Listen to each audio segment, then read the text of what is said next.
Hey guys, gwyned here. This time I'm going to be bringing you the finals from MPDC 15.01.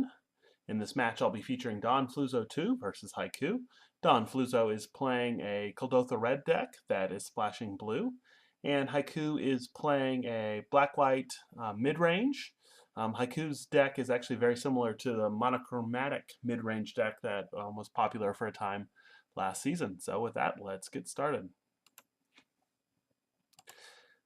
Looks like Hyku has won the dice roll, and he is going to go ahead and play first, and both opponents go ahead and keep their opener. Hyku starts off with a Fume Spitter. I'm not sure how great this card is going to be in the metagame. It remains to be seen how many 1 toughness creatures there are, but as you will see, it is a great fit for this particular match because Don Fluzzo 2 is just playing a ton of little weenie creatures, so certainly will be helpful in this particular matchup. Alright, and then here Don Fluzzo plays a mountain, and then right away he's going to go ahead and use Geist Flame to get rid of the Fume Spitter. This certainly is a great new burn card. You know, it's a far cry from Lightning Bolt. Getting 1 damage instead of 3 for the cost of 1 mana certainly isn't great. But the ability to flash it back at any time and get another point out of it is certainly nice. Certainly isn't a great replacement for Lightning Bolt by any means. But that being said, again, in a metagame that has lots of 1 toughness creatures, it's very good. Otherwise, it remains to be seen just how good it will actually be. Alright, so kind of an unusual round there to see both players actually play something on turn 1. Alright, and let's see, Hyku plays a Vault Scourge, and this is a card that didn't see a lot of play in previous seasons. In fact, I don't think it's seen much play at all since it came out. A 1/1 lifelink certainly isn't worth playing. The fact that it's a flyer is helpful. The fact that it's an artifact creature, not as helpful. It means it's very vulnerable. There's a lot of artifact hate in the metagame right now. But in this deck, it's probably not. It's probably a pretty decent choice.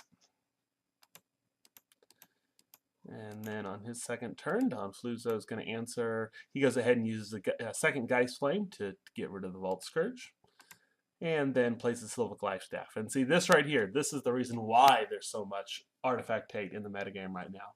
I can remember in Scars when this first came out, I don't think anybody really thought it was going to be that great a card, but it turns out the ability to gain 3 life every time one of your creature dies for the low cost of 1 to cast and 1 to equip is actually surprisingly good.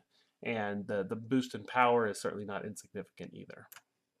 So back on Hyku's turn, he plays out a second Fume Spitter, as well as a Perilous Mirror.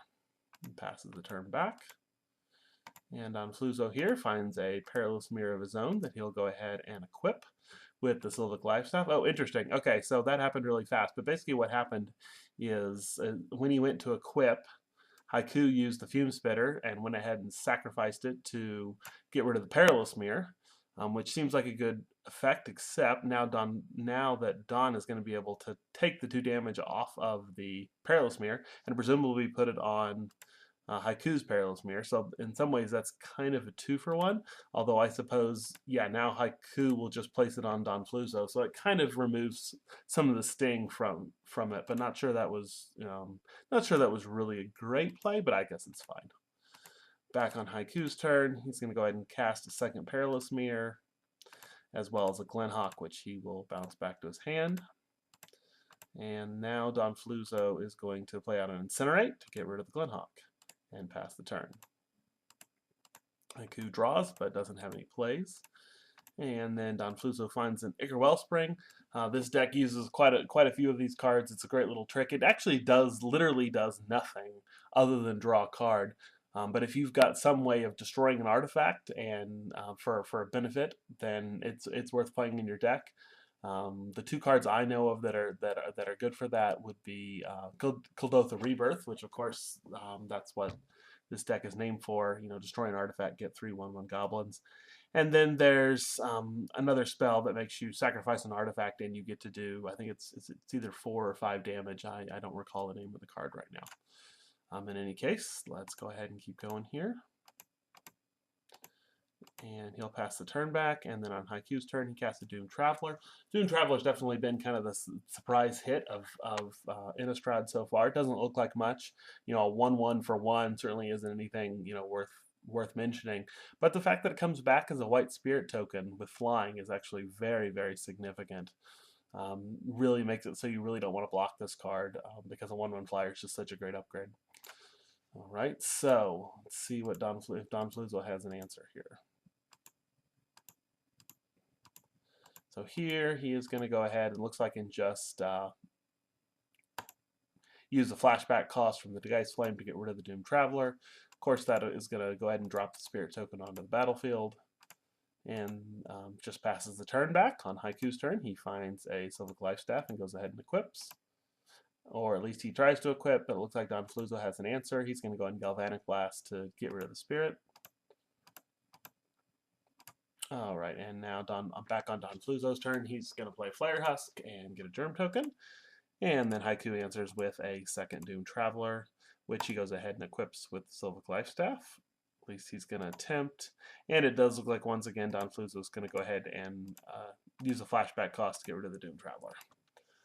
And now that Spirit Token will enter, and he'll go and equip it with the Life Staff. Not sure, again, that's such a great move. Using the Geist Flame up to destroy the Doom Traveler really doesn't do a lot unless you've got some way of interacting with the tokens.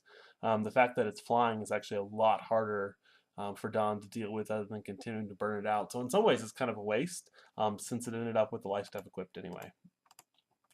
Alright, so Don finds the second Ichor Wellspring and then goes ahead and equips his Germ Token and presumably will swing in here. He does. And Hyku, I'm assuming, just takes it. Yeah. And then he is going to go ahead and play Myconusith Wellspring. I'm not sure that's as great a card in this deck. I mean, the fact that he is splashing for blue, it is nice that he's got a way of going and getting it, but it's just far inferior to Ichor Wellspring. And just like it literally does nothing except when it enters the battlefield or is placed in the graveyard. All right. Back on Hyku's turn, he'll go and swing in with his Spirit here. And let's see if he has another play. Okay, he's going to play out a Gravedigger here, and presumably we'll go and get back a Glenhawk. Yes, that's what he's going to do. Makes sense. Again, Kuldotha Red doesn't really have a great way of dealing with flyers, so any flyers that he can keep on the board are generally going to be good. And I assume he'll just go ahead and recast it and then bounce the Life Staff back to his hand. Alrighty. Back on Don's turn, go and swing in with the Germ Token. Practically free. Yeah, no blocks. And he just goes ahead and passes the turn back for now. Doesn't have anything that he can flash back. So Hyku goes ahead and replays his Life Staff and goes to equip it on the Spirit Token. And Don's going to go and take it out with a third Geist Flame. Alright, presumably Hyku will just go ahead now and equip the Glenhawk. And Don Fluzzo has an answer for that as well. I'm going to go ahead and use Brimstone Volley on the Glenhawk. That's an interesting choice. Because he had already killed the Spirit Token, he might have actually been better served to go ahead and use this Brimstone Volley on Hyku and get the full 5 damage. I'm not sure how often Don's deck really wants to try to burn the opponent out versus just trying to hammer him with lots of little 1/1 weenie tokens, but I certainly would not have worried about killing Glenhawk nearly as much as I would have went ahead and squeeze in that 5 extra damage. But it's probably a personal decision. If he doesn't have a good way of dealing with the Glenhawk, maybe that's not a bad choice. In any case, clears that off, and now he'll go ahead, presumably, and try it on the Gravedigger, and this time it looks like it sticks. And swing in with a Gravedigger for 3, and pass the turn. Oh no, he's also got a Flare Husk as well. Let's see what Don's answer is. He's going to go ahead here. Is he flashing back the Geist Flame? No, I see. He's playing Vivisection. This used to really only be played in Token's deck. I think this is the first time I've seen it outside of this deck. Certainly in Kuldotha Red, it has some. It's probably a good choice. Lots of tiny little cheap creatures and the ability to draw 3 cards. I don't think there's any other card now in Standard Pauper that lets you do that. So for 3 and a blue to draw 3, that's a pretty good result, assuming of course that you've got a cheap creature to sacrifice. So, and he also gains a little bit of life from sacrificing the creature with the life staff. And so from there, he will go ahead and play out a third Wellspring and passes the turn back. Hyku swings in with the Gravedigger and with the Flare Husk. And Don Fluzo has no blocks. And he'll go ahead and play out a second Glenhawk here, bounce a Flare Husk, and I'm assuming just go ahead and replay it, which is what he does. Any other plays? No, so he passes the turn back. Back on Don's turn, he's going to play out Think Twice. Again, another card that's come back into Standard now that through Innistrad. Not as strong technically as Divination, since it's 5 mana as opposed to 3 mana for the same net effect. But the fact that it's an instant and that so it can be played at any time is certainly a big advantage and probably worth the extra cost. So here, Don Fluzo is going to continue to draw. You'll notice that Don Fluzo has already drawn a significantly higher number of cards and has seen almost 10 cards now in his from his library, more than Hyku does. Granted, some of those are because of these Ichor Wellsprings, which did nothing other than the fact to draw another card. But still, he's managed to get through more of his library. It'll be interesting to see if that helps him or not. In some of his comments, he actually posted that this deck almost plays out more like a control deck. Has some card draw ability and just really goes for the late game, delaying with lots of little 1/1 dudes and burn spells, and then eventually is able to win. Alright, so here he is playing a Flameborn Hellion. Interesting. Okay, I think if I remember correctly, he's just got one of these in his deck. If this had Trample, this would be an amazing card. Since it doesn't, it's not real great. In some ways, kind of like a Lava Axe almost, except the fact that it can be chumped, which I'm guessing is exactly what Hyku will do here. Yeah, he does. He just goes ahead and throws away his Germ Token. And obviously that's it for Don. Let's see how Hyku is going to go ahead and equip the Glenhawk here. And we'll swing in with both of these. And now Don is down to 6. Something odd going on here.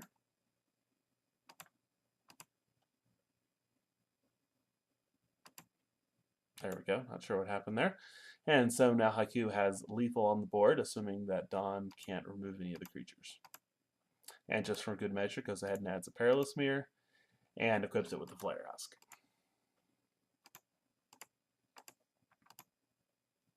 And Don Fluzo will go ahead and use the flashback cost on Think Twice. Excuse me.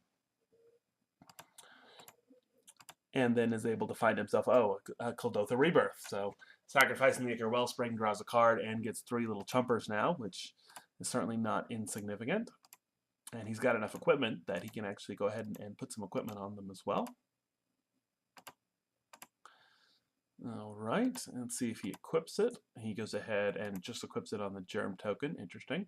Okay, so presumably, if I remember, yeah, this has to attack, so he will go ahead and swing in here with the Flameborn Hellion.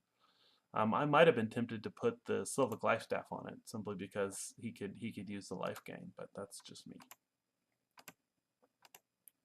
So he'll swing in with it, and presumably the Perilous Mirror will block it, and go ahead and trade with it.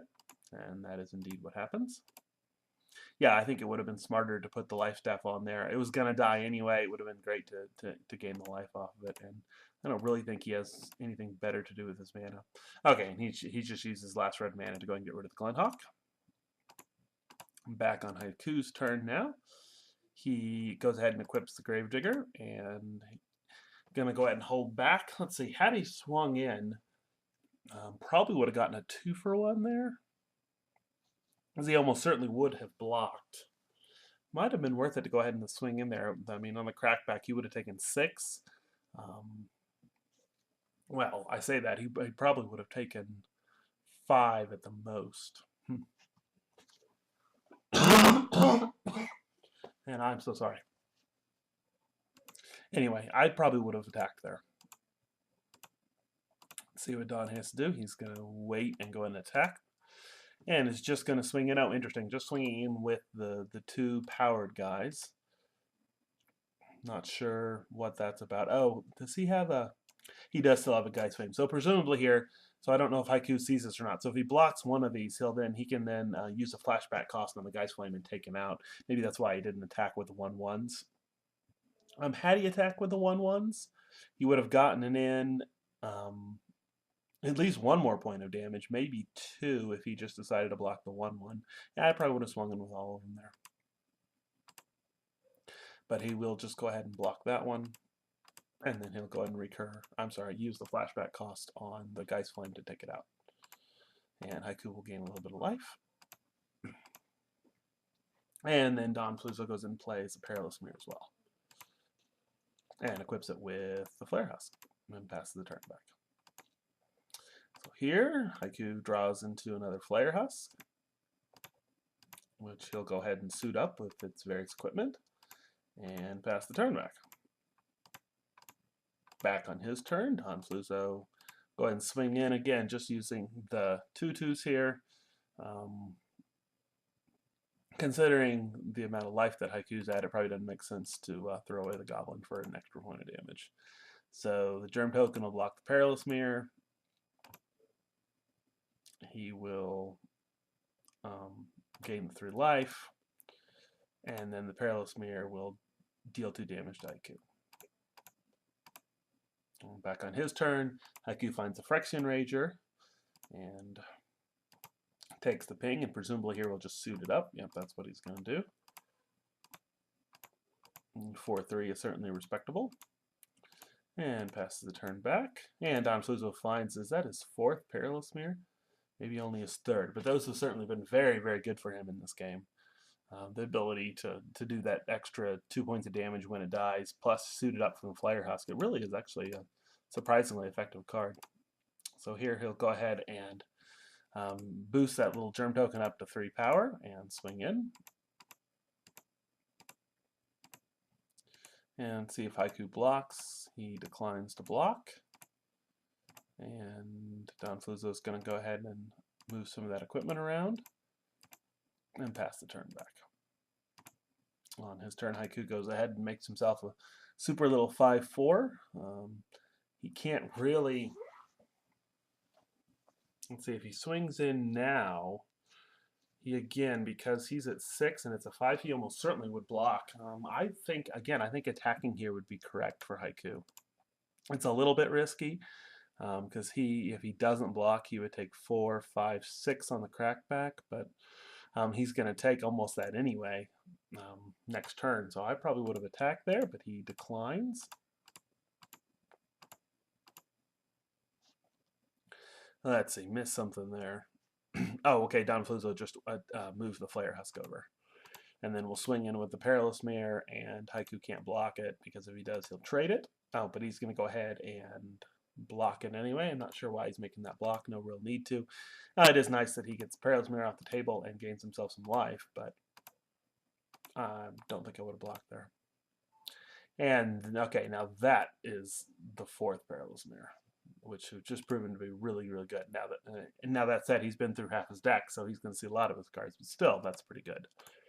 And he will suit up one of the Goblins. Back on Hyku's turn, finds himself another Rager, and presumably now he will suit it up with all his equipment, turning it into a very respectable 5/4. But again, as long as that Perilous Mirror is wearing a Flare Husk, it's going to be able to go head-to-head with it without any problem. And Don Fluzo finds another thing twice, and he will just go ahead immediately and flash it back, drawing himself 2 cards. Finds another Flare Husk as well, and we'll go ahead and equip one. No, he just equips the life staff on, so he leaves both of his Germ Tokens alive as well as the Goblin, and again, just swinging in with the Perilous Mirror. Makes sense. And this time, Hyku decides not to block. And finds a Mirror Sire as well, and equips it. Definitely the battle of the equipment and the little weenies here. Kind of an interesting matchup we have here. All right, that was really fast. Apologize for that. Hyku used a revoke existence not on the Perilous Mirror, but on the Silver Life Staff. And I don't know if that was a misclick, but taking out the Perilous Mirror would have been way better there. The Perilous Mirror really is able to do a ton of damage since it can trade so easily with the Rager. And now he goes ahead and swings in. Presumably here he'll just chump with the Mirror Sire. Yeah, so he just chumps that off and gets a 1/1 token right back and passes the turn back. And now Don's going to be able to swing in for quite the amount of damage, leaving Hyku at 7. And move some equipment around. Let's see what Hyku does here. Just passes the turn back. And then Don Fluzzo finds a second Kuldotha Rebirth.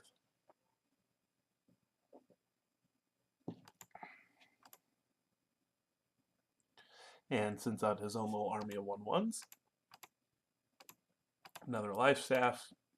Suits up some more equipment and swings in with Perilous Mirror. This time he is going to go ahead and block. And he will lose his Phyrexian Rager and gain himself 3 life. Move some equipment around. Pass the turn back, and Hyku just has nothing here. And I think that is going to be lethal. Yes, in fact, it's exactly lethal if he swings in here.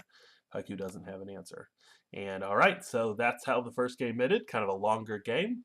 That was game 1, and I'll be back for game 2 in just a minute.